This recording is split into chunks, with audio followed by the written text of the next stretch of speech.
Okay, my name is Reverend Dr. Sanghoon, and I'm on the track for the trauma-informed care and discipleship. And this is the first session for trauma-informed care, and me and Pastor Dave each gonna do.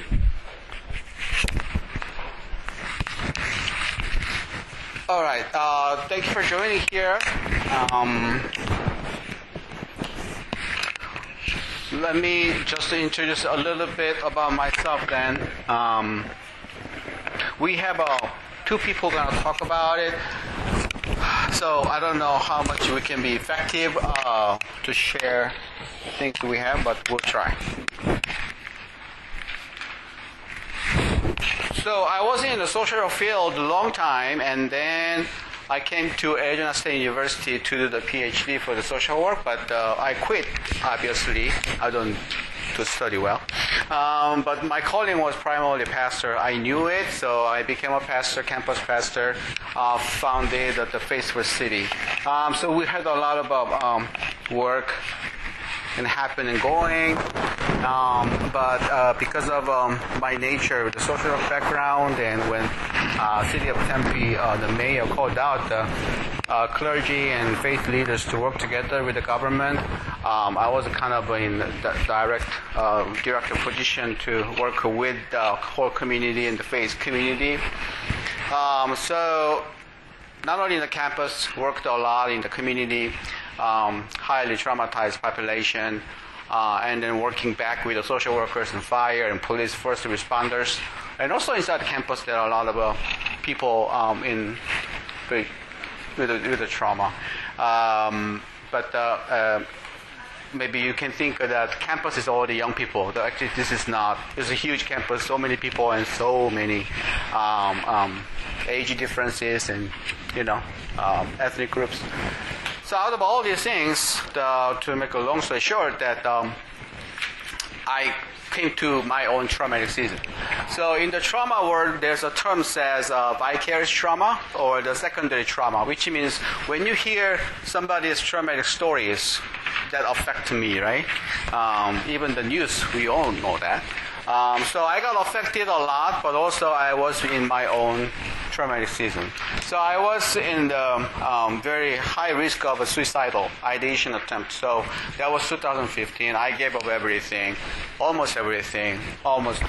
even getting there to my life. But at the time, I went to DC and found that there's one conference going on, Trauma-Informed Congregation Conference, and I never thought mental health, pastors, trauma, and church, can work together.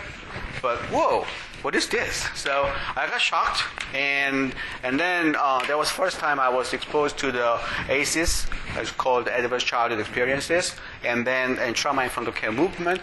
Now it's local and national. It become more global because last maybe 7-8 years, then it was kind of boomed, and there's a buzzword everywhere. At the time, I was hooked up by the movement. The most important thing is that because of that, I got as a situation that God encountered me in a refresh way, of course. So I preserved my life, and then one of the important the phrase in trauma-informed care movement is that what we need for the recovery of the traumatized people is that actually unconditional love or compassion and one person with a constant care. That's what people who don't have to do anything to do with the Christ talk about. So, well, that's my language. That's not medical or social behavioral. And so there's a certain common ground. So what I'm very excited and I'm very passionate. I've been doing this for 8 years because when I came back to Arizona, started with the movement with the Arizona ACEs Consortium. So that's the statewide authority of this trauma-informed care and ACEs movement. And I joined them and founded Arizona Trauma-Informed Community. Now I call it Coalition. And it just went off and it exponentially grew. That was not my control at all. But most important thing is that I could save my earthly life because I encountered God in this movement, and so the last 7 years, 8 years of my healing is real. And then a lot of ideological and conflict between the science and faith and mental health and all the, pastoral care, it really kind of integrated here. So I'm very, very confident in that with all the process of my journey. And so this is my testimony. And movement-wise, our local movement picked up by national leaders now is kind of advanced so many ways. So locally and nationally, we are working together with many leaders from the faith, but also a lot of people in the other professional field. So like with a lot of kind of advancement of the movement, we did 3 times of the annual conference, the statewide conference at Pure Church, inviting national and local leaders. And the movement is really going everywhere, and a lot of collaboration. And recently I got grant to train all the faith communities in Maricopa County from the Maricopa County Public Health Department. And also I'm the part of the Maricopa County Public Health Suicide Review Board as a faith-based person. There are about 20 experts there. So I'm not bragging about myself. 8 years ago, I'm done. 8 years of now, what I thought of all the waste, my life, social work education, pastoral education, all the things kind of revived, and I'm using everything. So there's when people talk about hope, there's a really hope and resilience. And trauma is a kind of a lifelong process, but that doesn't mean you have to suffer all the time. And actually there's a term called post-traumatic growth. So some people can grow out of this. And when we go through all this process from scientific evidence, you can see that, wow, our Bible and God, who He is, our gospel, is really what science is talking about today. So it's just mind-boggling on that. And so I just felt like, wow, I never thought that synergy going to happen. And it's happening, and then we're very, very convinced. However, because of all the political polarization, all kind of context, so you know that, and a lot of traditional misunderstanding. I wrote about an article about mental health in church. There's a long way to go for us to bridging the gap. So I'm glad, for example, that you came in as a nurse, you're professionals. So what we try to do is that we try to develop the leadership with the faith and professional in their areas. So we work with a lot of professional society and the faith leaders working together. So I do the trauma-informed care training, but also we try to establish some kind of faith section in their field. So there are a lot of kind of things going on. Like a Veterans Association in Arizona for veterans families, they have a faith council, but they got connected very well, so we invite them as a conference, as speakers. So we are part of their conference speakers, and now the trauma-informed care with the faith is kind of very well advanced and for the Veterans Coalition for in Arizona for the families. So what I'm saying is that I just want to encourage you. This is because when people think about the trauma, think about the healing. It's more than that. Actually, this is about the justice. Why? We can define trauma in many ways. Sorry, this is typical me. I put the one slide and I talk for 30 minutes. But my whole hour is 30 minutes. I have about 30 slides, so that's how it goes. That's why I can do what I can do here. If you want to kind of continue work together, please leave your name and phone number, email, so we can get connected. So trauma is actually, when by the study, when something happened, like a trauma happened, trauma is a kind of overwhelming experience, just the shatter your whole worldview, your belief system, everything, right? So when trauma happens, it's a little bit different from crisis. You heard that crisis is a what? Danger and opportunity. It's a short term. When you overcome the crisis, you can grow. But trauma is like a really shatter you permanently. It's shatter your assumption about your life, presuppositions in all the worldview. So that's with that. When people got into trauma or disaster, what is going to first respond? You think from people in the traumatic accident, incident, disaster, whatever. Why me?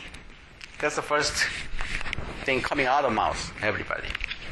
When we say why me, where is the question targeted? I'm sorry? When I say why me, who am I asking to?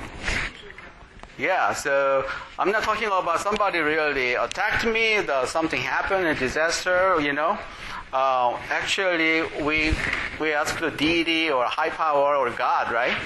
So our assumption about the whole world, including the God and everything, is kind of shaken. So out of this, some people got very angry at God, or go more close to God, or both. I was in the both. The order is different, but anyway, that's the thing. That's why, because it's not fair. I lived my life as a good citizen, doing everything, be a good person, good Christian, and something boom happened, and what, right? So when trauma happened, my sense of justice is violated. So it's not just about my pain to get over, right? Somebody abused me, somebody attacked me, and then I have a pain, I'm just healing, I'm doing the treatment for the healing, but that person is okay. No justice there, then what? And then there's no healing completed. So the trauma is I'm saying this because when we talk about trauma-informed care, people think about the therapy or just a kind of a healing issue, but this is more than that. And so with that, also I want to emphasize this Bible verse, Psalm 34 and 18 says, "The Lord is near to the brokenhearted and saves the crushed in the spirit."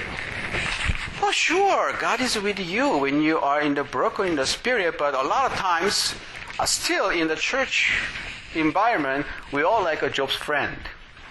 Maybe you did something wrong. That's why there's a curse there, right?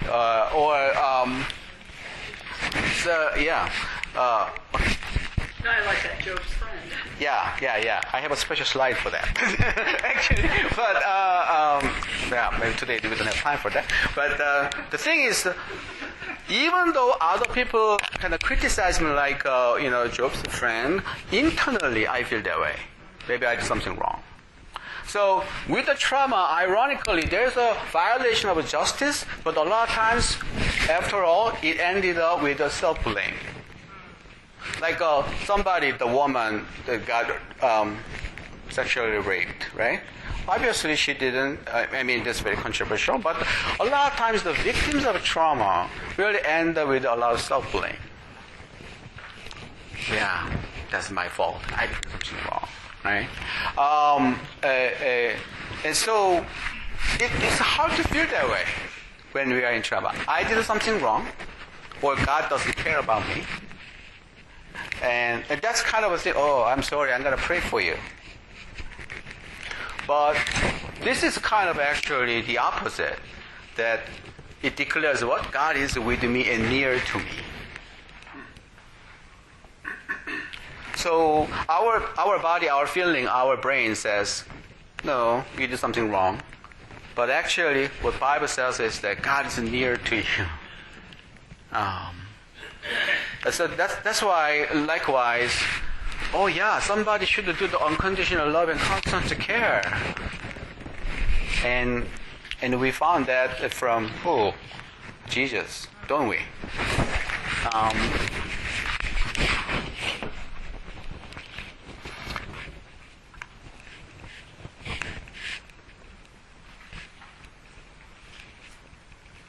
Wait a minute. This is a... How much time we have? 1 hour. Yeah, till 6:30. 6:30. Okay. 40 more minutes. Okay. Can I finish in 10 minutes? Yeah. You have 30 minutes, right? Kind of amount. Yeah. Sorry, I miscalculated My time. session has a handout with fill in the blanks Yeah. because just in case you went a little over. Yeah. That's why we know each other very well. Yeah. So as I said, we tease a lot each other. We don't like each other, but still we're friends. So it's a very godly relationship. We can do that because we teach us. But the thing is, what we found is that diverse childhood experiences is about when children went through very tough, toxic stress, abuse, neglect, and household dysfunction, like somebody's in jail, the domestic violence, everything, is very correlated to their later life of a health issue. Okay? So, yeah, you had a tough life, so you're going to have a tougher adulthood. Well, the problem is all our healing modality, medicine, social behavior health, anything, is all about what's going on right now. So it's about the surface of the symptoms. But if you don't touch the root issue, the symptom can come back and come back and come back. Right? But the root issue is kind of a shame. Nobody talk about it. When Dr. Feldman and published this article about ACEs in 1998, his colleagues laughed at them, all the doctors. Because interestingly, it's not connected. Now, because of this ACEs study and brain science, people get to know there's a huge connection, correlation, not causation. Causation is correlation between what happened in the past that affect your life later on. Okay? So, you know Me Too movement? Yeah. So, how many of you know Me Too movement? Okay, so about a woman got molested, before they reach out at 20. 1 out of 5. But also, do you know there's a research that when the woman got molested, but they talk about what happened, what age they're gonna talk when they have a safe place, safe person. When they're gonna talk, you think? Older, right? 52 years old. If you have a food poisoning tonight, what do we need to do? We need to put out the poison out there. The science says because of all our psychology and physiology and our soul and mind and body all connected. When I have a toxin, because of all my hatred, self-blame, everything, right? And then I just carry on 30 years. And we think everything gonna be okay? 30 years later? No. There's a lot of reasons why the people who really oppress their stress have what?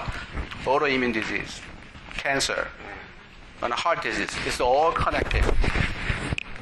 So the verbal abuse, physical abuse, there's not much difference. When Jesus said, if we are angry with the brother, it's a murder. It's not just a kind of storytelling or allegorical kind of the phrase. So, with all the brain, we know that the brain always checking out the safety first. So the bottom brain, whenever we get somewhere else, just like today, right? Oh, who's that weird Asian guy? That's like always the brain comes down in, and then whatever information, as a human being, what first we check is what safety, safe or not. If it's safe, I feel like connected, then I can now engage. But I feel not safe, then danger. So maybe my brain goes survival response, fight, flight, freeze, which is a beautiful response. We should have that. But the thing is, even in this area, like a very peaceful church classroom, if you have a chronic kind of a stress and toxic stress and trauma continued, then you can feel like suddenly, I'm in a very unsafe place. So trauma is not actually about what happened. That's the event. Trauma has a 3E. Event, experience, and effect. Everybody experiences differently, and effect, most of the time, is long. So with that, also, trauma comes with a lot of shame and guilt and everything. So out of all this, what we know is that when somebody have a fight and flight, it really happened. Somebody recognized me as the abusive father, and suddenly become feisty against me. And I think, hey, what's wrong with you? We have been in the classroom many years, but one word I said, I never knew, but it just activated, triggered her brain. So her brain goes totally back there when she was abused. And she started to fight, right? Or kind of running away or freeze, right? At that time, so the brain is like a bottom brain, limbic system, prefrontal cortex. This is a normal brain. But if it's a traumatized response, survival response brain, it's going to be this.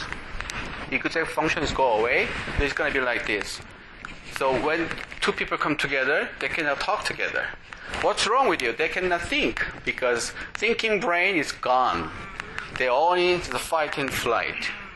So what they need is that they need to feel safe here. They need to, oh, it's okay not to be okay. I love you, right? And then we can think about, calm down, breathing, and can you imagine what happened? Let's talk about it. Instead of, what are you doing? You cannot do this. This is classroom. You should look at me. Look at the book, right? That's kind of what we do. That's why it doesn't work. And then it got a more reaction, and it gonna affect my brain too. So, survivor brain gonna affect the other brain, become also survivor brain. It's kind of a whole community, people group gonna be affected by that. So we need to treat this first. Pastors, like him and me, always say, hey, pray more, read the Bible more, and then you're going to be healed, trauma going to be gone.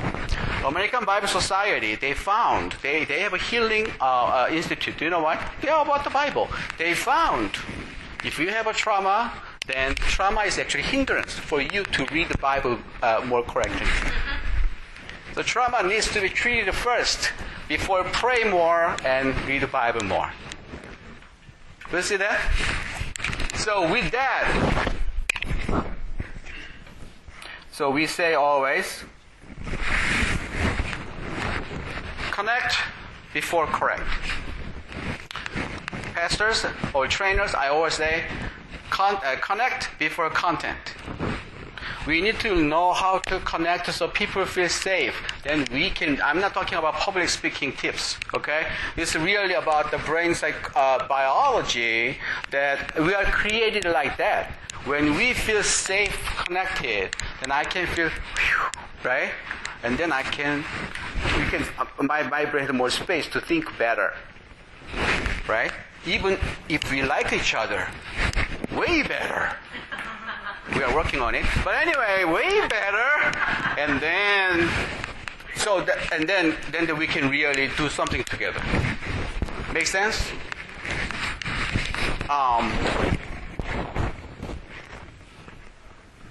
So, who did the connect before correct? Obvious. Always the right answer. Isn't it? That's what I'm talking about. Why the church is renowned as the most judgmental institute. Yeah. Church is supposed to follow Jesus. And why I'm excited here? Because the Bruce Perry, one of the top scientists about the brain and child trauma, he talked about 3R, regulate, relate, reason. So when somebody is the trauma brain, what we need to do is that what? We need to bottom brain, regulate, feel safe. There's a way, deep breathing or kind of certain movement, exercise, walking, listening, whatever. So we need some dissociated. Don't focus. We cannot focus on anything. So just let the body be regulated, calm down, and then feel like safe. Then relate. Oh, I'm accepted, not rejected. I belong here, not abandoned. When my body is regulated, and I feel like I belong here, then I can think better. What happened with the woman in the adultery? Based on what she did, she's supposed to be stoned. But Jesus, it doesn't matter. He kicked out all the accusers. In our life, accusers is outside like in this case, but inside here too. What Jesus did is what? I'm near to you. You're broken. I'm not away from you. I'm near to you. Get rid of all the things. Make all your thoughts submit to the Jesus, right? Who is Jesus? Who is Jesus? Super intellect? No. He's our loving God. He just make this woman safe. Regulate. And Jesus said, I don't condemn you either. Trauma-informed congregation gospel is not only 3:16 of John, 3:17, when Jesus said, I came here not to condemn you, to save the world. So, I don't condemn you. You are accepted here. And then he said, let's think sin no more. Our normal life, church, government, school, everywhere, how does it go? This is a rule. You memorize it. You keep it. And then we love you and you belong here. You are safe here. If not, you're in trouble. Boom. But if somebody, right, was in the trauma brain because of abuse a long time or rejected a long time, some kind of a violation with the justice, this is not her fault. This is not his fault. Then what we need to do is what? We need to make safe, no matter what. Unconditional love. Do you know why I was suicidal? Because I didn't receive unconditional love literally. I found still I received God's love very conditionally. That's why I struggled with God many, many nights, days, struggling like Jacob, you know? And then finally, God gives a moment that it's not about what you do. It's about what I did. I did the work. We need to receive it. Inhale and exhale. Why are we always supposed to do exhale, exhale, exhale until you die? That's not martyrdom. That's how I grew up. That's how I trained. But my Jesus is not. So this is very important for us to grow in this relationship. Right? Acceptance is not approval. Your behavior is part of a communication. So we can stay together, although I don't approve what you did, what you're doing. So, and we are followers of Jesus. So we need to be really. So I train a lot of staff and pastors, staff, and teachers. Don't focus on traumatized people you serve. First, you need to focus on is what? Are you sure you received unconditional love from God every day? Our devotion as evangelicals is not just, what is the verse? Whoa, inspired? Okay. What are you supposed to say? What I'm supposed to say? We are not human doing. We are human being. Make sure you are beloved by God without any condition. I'm beloved child of God. What did you do? Nothing. Maybe something against it. Jesus died for me. That's the gospel. Some people say, trauma is not in the Bible. That's all the science. No, trauma is a consequence of sin. It's all coming together. And we have a master over that problem. And that's Jesus. And so you see how this science and what Jesus, who Jesus is, what Jesus is, really coming together. So, in my discipleship, I have about 12 weeks, but the 6 weeks of a kind of doing part. So there's another being part, so I try to kind of contrast it, right? So science says, in the trauma-informed care science, safety is most important. Safety, support, post-traumatic growth, connectivity, choice, and healing. And I found that the theme in the Bible, shalom, peace. So you can see the safety in the biblical peace, support in the biblical presence. You're going to be surprised if you look at the phrase, God was with Joseph, God was with Abraham. The power of being with. Science tells connectivity, right? Connect before correct. God's presence, that's an amazing thing. You can research on that and connect together. Post-traumatic growth. Science says you need to find a new meaning of your life. Who can find the best? Who's gonna give you new purpose with your, new regeneration? We, people in Jesus. How many people changed their life because of Jesus? Right? So, new meaning creation for their life. I don't know how people can do without Jesus, but we have Jesus. Connectivity, relationship, right? And choice and renewal. So, if you get empowered by doing this, ultimately, you're going to increase the power of your choice. A lot of times, the pastors think a sin is just somebody's willful choice. No, before that, maybe they behave wrongly because of the trauma response.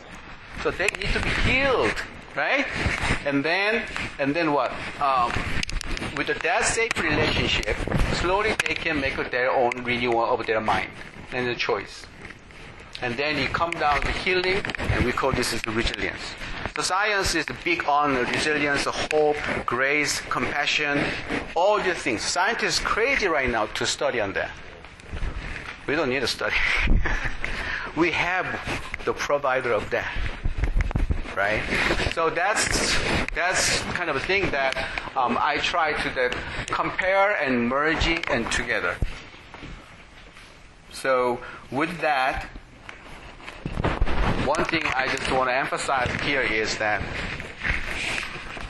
this is what actually Pastor Dave and we started this journey together. His church is the first church I started together this movement. And then we really see the Psalm 34:18, right? And then the John 8, the woman in the adultery. And John 13, the washing feet, right?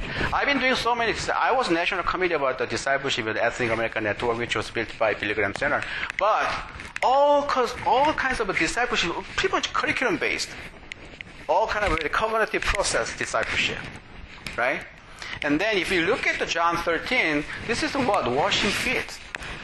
Now people think it's a ceremony. It's your choice. You can do it or not before Good Friday or not. But Jesus said, do it what I did, right? This is discipleship. How? He touched shame. The big word in trauma-informed science is shame. Right? So, although you have amazing content, if you cannot embrace somebody's shame, then it's incomplete discipleship. Because Jesus said, yes, I know, you're already clean because of my word. But still, there is some physical interaction, some interpersonal interaction relationship. Not by talking about what is the success in your life because of Jesus, but maybe something you still don't share in your deep heart, in your deep darkness, very ashamed. And God touches that. And we are here to be available. I always say, it's not about ability, it's about availability. If we are safe with Jesus, and we can follow Jesus, not by providing something, but by embracing what they have. Whether it can be very shameful or not. Because there's nothing Jesus cannot handle. Amen? Having said that, you have 20 minutes, right? 25 minutes. So, yeah, I apologize, Dave, again. Yeah, he knows me so much. Well, please talk with him after, if you have some time, before 7 o'clock. He has so much material. Well, we really couldn't start any better than how we just started. As Dr. Yu laid out the understanding of trauma kind of from a clinical perspective, but as well from a Christian perspective. So if you were here earlier, did everybody grab one of these? If you didn't, can I give you one or a loaf? Anybody, just raise your hand if you want a handout. This is your typical Sunday school teacher fill in the blank handout for those of you who need that type of structure like me. But are you going to get all of them provided? I will. Now it's a challenge, so I have to. Perfect. Thank you, Pastor Yu. And so the title of this session is at the top of your handout page there. Not only looking at a paradigm shift of integrating a trauma-informed perspective into discipleship, but really, what does that look like? And so I'm gonna talk about some of the basics of how we've been looking at implementing this in a church setting. And so what I'm going to do is I'm going to roll through this that we have here. I have the fill in the blanks on the screen, and I'm going to try and do it fairly quick. My goal in this, I think what Dr. Yu shared initially is the bulk of what's most important. This is more of a practitioner's perspective. What have we been doing to actually integrate this perspective that Dr. Yu shared? How do we integrate it at the church level? What is that looking like in our church? How are we implementing that in discipleship? So what I'm going to give you is just some of the things that we've discovered are most important up to this point. And then we could create just a little bit of time, I think, Dr. Yu, afterwards for just some question and answers, because there's a whole wealth behind him in this. And like you said, we've been working together for a long time. One of these days, I will get him to be my friend, but I'm still working on it up to this point. I really like him a lot. All right, so there's three things that you can see on your handout here that are super important that we've discovered up to this point. Doesn't mean that we're authoritative in this. I'm just sharing with you what we've discovered. One is you have to establish a discipleship pathway. And then I'll go through and cover the other three that are on there as well. But I feel like that is... I can use that. Yeah, I can just use that. So the first thing that is key in integrating a trauma-informed perspective into discipleship is you actually have to have a discipleship pathway. Now, that might sound kind of odd, but there's so many times when we talk with pastors, and I say, hey, what do you do for discipleship? Well, we got this 6-week class. I'm like, holy moly, you develop somebody's entire spiritual development and maturity in 6 weeks? You're better than Jesus. It took him 3 years. And I say that to be kind of funny, but the main thing that we're called to do as a church, any Christian church, is to make disciples. So something that I think is really important is trauma-informed discipleship has to be rooted in a comprehensive discipleship course. So just stick with me as I roll through this. If you're to start to deal with and work with traumatized people, in which we believe everybody is, when you look at a theology of trauma, it begins in Genesis chapter 3. Nobody is exempt from that. So you have to, it's not just a class, it has to be rooted in every class you do. And so discipleship is not communicated in a church class. It's got to be cultivated through a comprehensive course of life. This is what it means to be a Christian. You become a Christian. I came to Christ at age 24 in Central America. I had dreadlocks down to here, combat boots, I still have a 72 Volkswagen van in my driveway today. But I came to Christ and I had to relearn a whole new way of life. And that's actually what happens to us once we become a Christian. The rest of our earthly life is growing closer to Jesus. And so the idea for a church is we always have to be in a place of discipleship. And discipleship has to be something that is constantly cultivated as an entire course of life. It is in that place then that you can recognize and redeem trauma. The discipleship process in itself is the place that you can recognize and redeem trauma. And what I mean by that, and this is what got me connected with Pastor Yu on this a decade ago, is I've been in full-time pastoral ministry for 20 years, full-time ministry for close to 30. And as we would train people and we would see people start to develop spiritually, something would happen in their life, something unforeseen. They'd be triggered, and they would go backwards or leave completely. It was, at first I thought it was always me. What did I do to mess up as a pastor? Why did I do this wrong? And then you realize, once we started to understand what Dr. Perry discovered, that when something traumatic happens, especially as a child, your brain actually reforms to protect itself. And then your body, anytime you're confronted with something similar to the trauma that you had once had, your brain goes back to that place. You can no longer think clearly. And all of a sudden something happens, and we started to realize that that as you're seeing people grow in Jesus, as they've come to Jesus, when they do get into a safe place and they're in a healthy relationship with members of their church, and that takes time, stuff will start to come out. And I believe sometimes the church says, ooh, boy, we don't want that here. We don't. But I think Jesus is like, oh, no, this is the place that's best for it to be. So you have to establish a comprehensive discipleship process. If you don't have that in place, I don't think you can establish a trauma-informed discipleship perspective.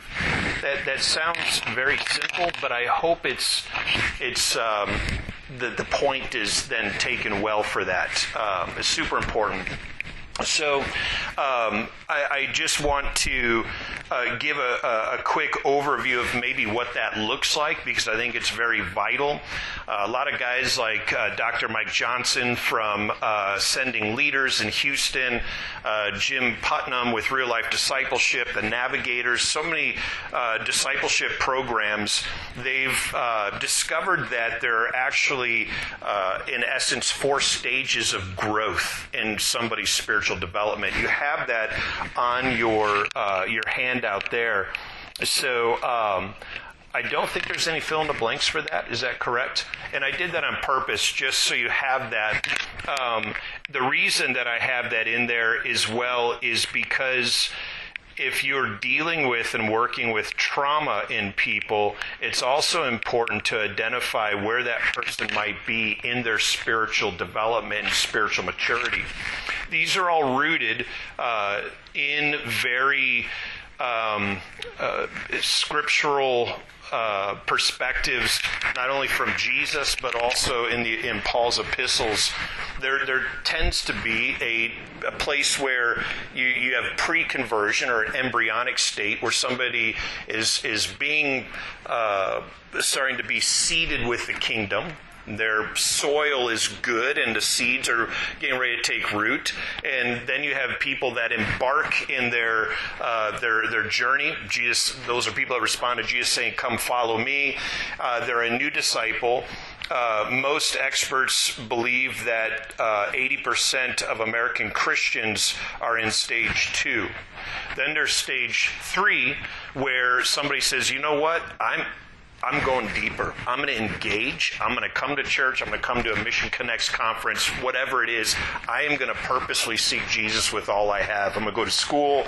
I'm going to serve, whatever the case is. And then the final stage is the place where people are... everything they do, whether the CEO of a bank, the janitor at a high school, whatever the case might be, they exist for Jesus, and they are reproducing other believers in any way, shape, and form. So it's a good discipleship program will always incorporate some way to monitor somebody's spiritual health or growth or where they're at. Something that will impede that quicker than anything is trauma. So when we say that or not we, but when a lot of experts say that the majority of the church in America is in stage 2, they've just embarked on Jesus, but they haven't actually fully engaged. It could be because of undealt with trauma that has kept them from engaging further. That's why this is so important for us. All right, let me jump to number 2. I've got 10 minutes, 5 minutes, according to Dr. Yu. So after you establish a discipleship pathway, what we found is also important is establish trauma-informed awareness. So once you have a discipleship process in place, you have to start making people aware of trauma. In our journey, we had a lot of people that were fostering at our church and adopting, and so they had to get hours for classes to keep their adoptions and fostering up to date, and we would have someone come in and teach ACEs. And every single couple that we had in that class came up to me afterwards and said, I think I have trauma. And so I started to be like, oh, this is super important. So in the discipleship process, the understanding of trauma, which Pastor Yu just perfectly laid out for us, probably in the most clearest and succinct way I've heard him do in a long time, because he has so much up there. You did an incredible job. But everything he just shared is part of that super important awareness process.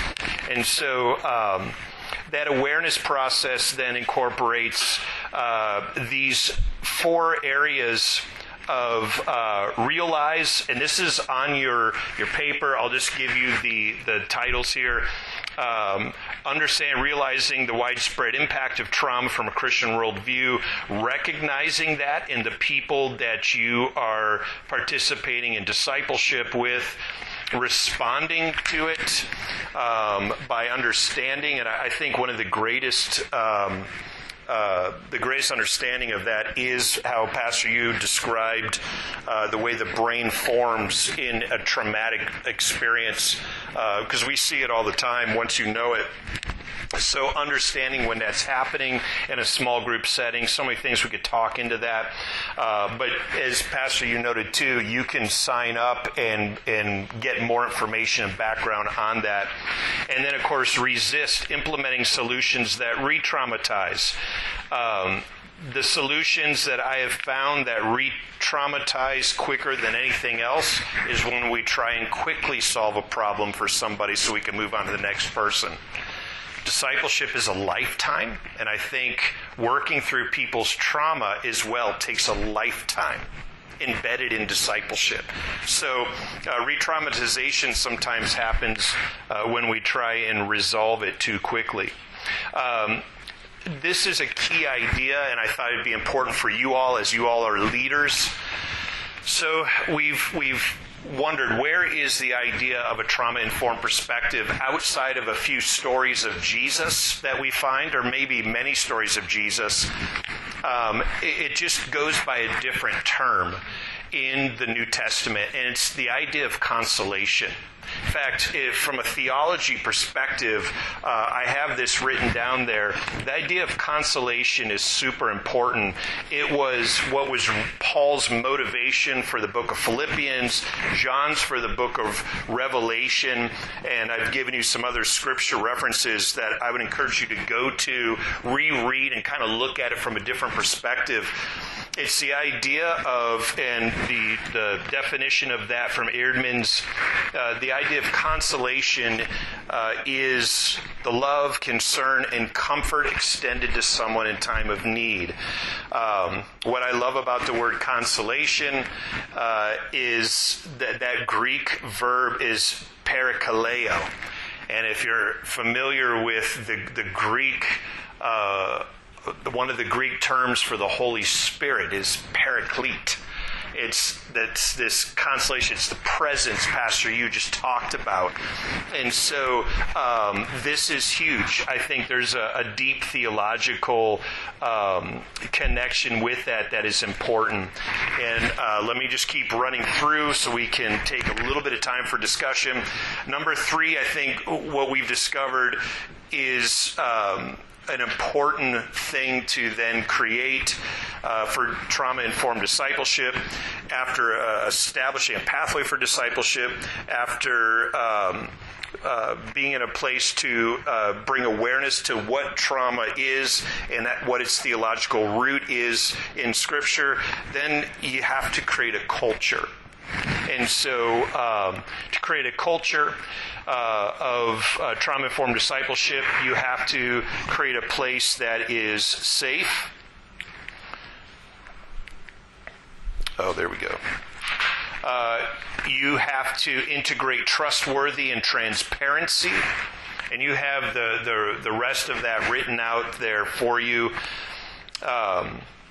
You have to have peer support. All of this, as Pastor Yu mentioned earlier, it finds itself naturally in a church discipleship setting if we are focused on that. These are all things that do take place, should take place in that setting. We then also, collaboration and community is very important. As growing Christians, we all have something to share. If you're the leader of a discipleship group and you're not there to be the great sage on the stage for everybody to learn from, but in a discipleship setting, we're all actually learning from each other because all of us are growing spiritually. You've been saved for 40 years. You should be growing spiritually. You're still in a place of growth. Those who have been saved for 4 months are in a place of growth, and all have something equitable to share and to learn and grow from. And fostering that type of culture in a discipleship setting also creates a safe space where people can share openly, and helps them to then be able to be honest about their trauma. And then provide opportunity for processing. So important. We were on a Zoom call about a year and a half ago with Dr. Mike Johnson and Ascending Leaders out of Houston, which is just a discipleship making and fostering organization. And Callie Parkinson was on the call. She was the one who Bill Hybels from Willow Creek had hired 20 years ago to do the Reveal study, where they found out that their church was never discipling anybody, but largest church in America, but just shuffling people around. Bill got up on stage, cried, said, "I'm so sorry, I've been not fulfilling my duty as a pastor." And when we were on this Zoom call with her, with other leaders from across the country focused on discipleship, she kept interrupting us. She said, "We found something else in the last 20 years that's super important. People who will purposefully process their Christian walk with others in a church setting are growing exponentially." So if you have trauma, you can't grow. You're broken. You have something wrong with you. And so those opportunities then present themselves in a discipleship context that has a culture of trauma-informed awareness, where people then can bring that trauma out and start to have opportunity to heal from it so that they can process and grow effectively. So that's understanding that healing happens in relationships. It's interesting about trauma. Trauma typically is a result of a bad relationship, but it is also healed in good ones.